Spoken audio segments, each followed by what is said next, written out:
Alo, Trà Vinh xin chào các bạn. Hôm nay thì mình chia sẻ hai món nhân kết hợp trong bánh trung thu, bánh bía, bánh dẻo hoặc là bánh in.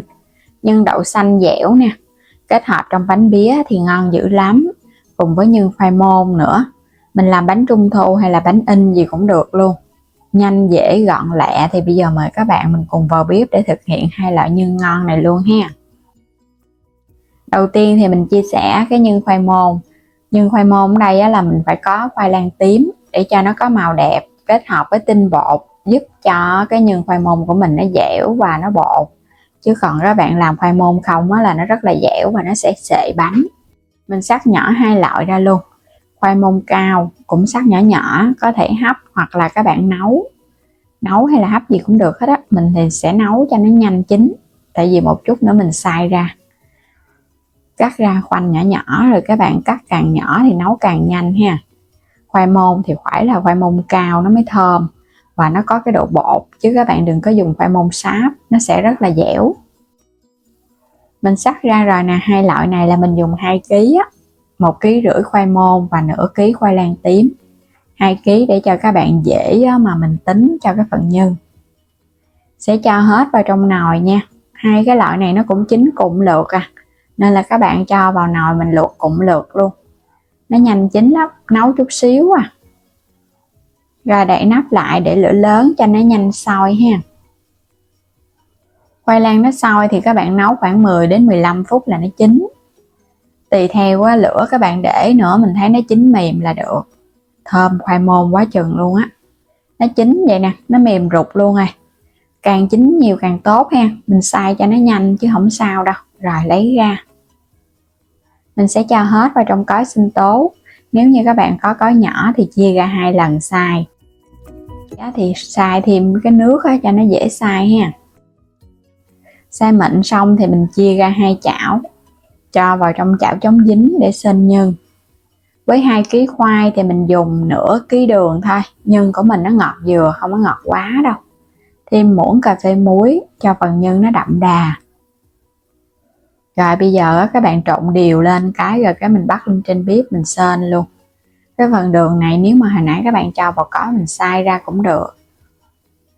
Xên mới đầu nó còn nước nhiều nè thì các bạn để lửa lớn đi cho nó rút nước bớt chứ để lửa nhỏ thì mình xên nó sẽ lâu. Thêm vào trong cái chảo này khoảng 2 muỗng canh dầu ăn ha. Chia ra 2 chảo, một chảo là mình dùng 2 muỗng canh. Các bạn xên thấy mà nó khô rồi lúc này sẽ để lửa nhỏ, không thôi nó khét đít chảo Mình nhớ là cứ chút xíu cái mình lại mình đẩy một chút. Ở đây là bột nếp chín hay là bột bánh dẻo nè. Các bạn sẽ cho vào trong này khoảng 3 muỗng canh đi ha. 2 kg khoai mình sẽ dùng 50g bột nếp chín chia đều ra. Bột bánh dẻo, bột nếp chín giúp cho nhân của mình nó thơm và nó dẻo kết dính, khi nướng bánh lên nó không sệ bánh. Các bạn rắc thêm muỗng bột nữa ha. Rồi thêm ống vani vào cho nó thơm nhân nè. Mình để lửa thấp, trộn đều. Cái phần bột các bạn cho vô từ từ thôi, đừng có cho vô nhiều quá, một lần là mình trộn nó không đều, nó dễ ốc trâu. Đây mình xên xong thì mình thấy nó sẽ dẻo vậy nè. Xên nhiều các bạn cứ để tủ đông, khi nào mà cần làm bánh các bạn lấy ra mình hâm nóng là nó sẽ ngon giống như mới xên vậy đó. Nhưng khoai môn thì mình xên xong để nguội nó sẽ dẻo lại, vậy là nó đạt. Chứ các bạn đừng có xên khô quá, khi để nguội là nó dễ bị cứng lắm Mình vo viên sẽ làm bánh bía. Video lần tới mình sẽ chia sẻ đến các bạn là cái bánh trung thu và bánh bía nhân đậu xanh khoai môn luôn ha. Mình chia ra từng viên vậy nè để làm bánh bía. 2 loại nhân khoai môn và nhân đậu xanh. Đầu tiên ở đây là mình dùng 800g đậu xanh. Phần đậu này các bạn ngâm nước trước vài tiếng cho nó nở mềm, vo rửa cho sạch. Đậu mà các bạn ngâm trước thì mình nấu nó nhanh mềm lắm và nó không có bị sượng đậu nữa. Sẽ cho hết cái phần đậu xanh vào trong cái nồi. Ở đây là mình làm nhiều, cho vào ngăn đá tủ lạnh để mình dùng dần ha. Mình sẽ cho vào đây 1,5 lít nước. Nấu không có cần phải khô quá đâu, Các bạn bắt lên trên bếp, mình nấu cho hỗn hợp này nó sôi bùng lên. Các bạn đậy nắp lại ha, cho nó nhanh sôi. Khi đậu sôi á, thì mình hạ lửa nhỏ, mình để thêm chút xíu nữa cho đậu á, nó nhừ và nó cạn nước bớt, vậy là được nè, không có cần phải khô ráo, tại vì một chút mình còn xay đậu cho nên nó là vậy thôi. Với 800g đậu á, thì mình dùng ở đây là nửa ký đường, thêm một ít muối, vani cho nó thơm nhân, 50g dầu ăn. Và đây là 100g bột nếp thường thôi, không có cần bột nếp chín gì hết nha, bột nếp thông thường.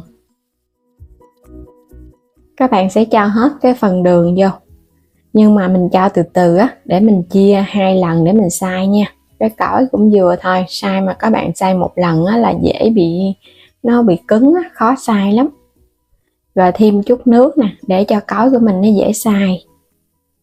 Mình tiếp tục mình cho cái phần đậu xanh vô. Hồi nãy là mình nấu không có khô đâu, tại vì á, còn phải cho nước để dễ xay nè, cho nên không cần phải nấu khô. Xay trong lúc xay á, thì các bạn cho thêm đậu vô. Mình xay vậy cái cõi của mình nó dễ quay, nó không có bị cứng á. Xay đậu á, thì đừng có cho nước nhiều quá, cho nước nhiều quá một chút nữa các bạn sên nó lâu lắm. Mình cho nước vừa đủ để cho nó dễ xay, phần đậu nó cũng dễ mịn thôi à. Xay cho nó mịn hết thì mình tắt cối.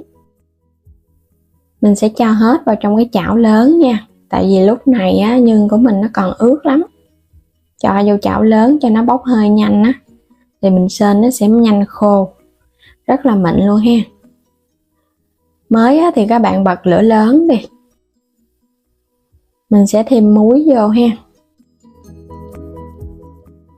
dầu ăn cho vô hết luôn. Rồi bây giờ á, mình sẽ đảo nha. Mới á, thì nó chưa có đóng ở dưới đáy chảo đâu, nên là thỉnh thoảng mình hãy đảo. Đảo cũng không cần phải nhanh quá đâu, một chút nữa nó cạn lại á, mình hãy nhanh tay. Thỉnh thoảng mình đảo sơ qua một cái rồi cái mình để yên cho nó sôi lên. Đậu á, thì sên nó lâu lắm các bạn, sên khoảng 40 phút á, thì nó mới đạt. Bây giờ nó sôi rồi nè. Khi nó sôi lên á, thì các bạn để lửa nhỏ vừa vừa thôi ha, tại vì á, lúc này nó dễ bị đóng dưới đáy chảo lắm. Mà cái phần đậu này nó cũng bắn lên trên nè, có thể phỏng tay, nên là các bạn kỹ kỹ một chút, nó sẽ sệt hơn rồi đó. Mình sên một lúc nữa thì mình thấy nhân bắt đầu nó sệt lại. Lúc này á, thì các bạn phải chịu khó ha. Mình sên để đều tay một chút để cho nó đừng có bị khét. Mình đổi qua bên cái chảo chống dính nha.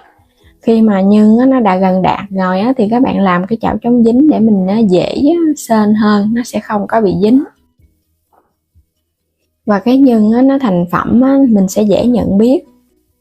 Cái bột nếp á, thì các bạn cho vào từ từ nha. Mình đã chia ra làm 2 chảo rồi đó, cho nên cái lượng bột nếp mình sẽ cho vào chảo này là phân nửa, còn phân nửa thì cho vào cái chảo sau. Tại cái chảo chống dính nó không có được lớn nè. Với 800g đậu xanh lận cho nên sên nó hơi lâu, mà tốn công một lần vậy nè, cho vào ngăn đông thì các bạn dùng được lâu, nó không có bị hư đâu. Khi mà nhân nó dẻo đạt á, thì mình hãy cho vani vô sau để giữ được cái mùi thơm ngon. Nhưng á, thì mình phải cho một chút vani, hoặc là các bạn cho một chút dầu bưởi, giúp cho nhân của mình nó thơm. Và để lâu á, khi mà mình lấy ra mình xào sơ lại nó vẫn thơm ngon luôn, nó không có bị hôi.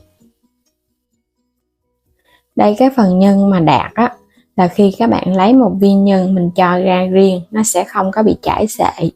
Cứ để yên là nó sẽ đứng vậy nè, không có xệ là nhân nó đạt rồi đó. Cái chảo này mình sẽ cho ra đây, các bạn bọc nó lại ha, không thôi là nó sẽ dễ bị khô lắm á. Bọc nó lại rồi cái chờ cho nó nguội. Khi nhân nguội hoàn toàn á, thì cho vào ngăn đông để dành á, mình dùng từ từ. Khi mà lấy ra các bạn chỉ cần cho vào chảo mình hâm nóng lại là nhân nó dẻo và nó ngon giống như mình mới làm vậy đó. Thì chúc các bạn ngon miệng nha. Đừng quên đăng ký kênh Alo Trà Vinh và Alo Trà Vinh 2 ủng hộ mình. và mua thêm các sản phẩm thì mời các bạn bấm vào góc trái video xem sản phẩm lựa chọn ha. Bây giờ thì xin chào tạm biệt, hẹn gặp lại các bạn ở những video tiếp theo.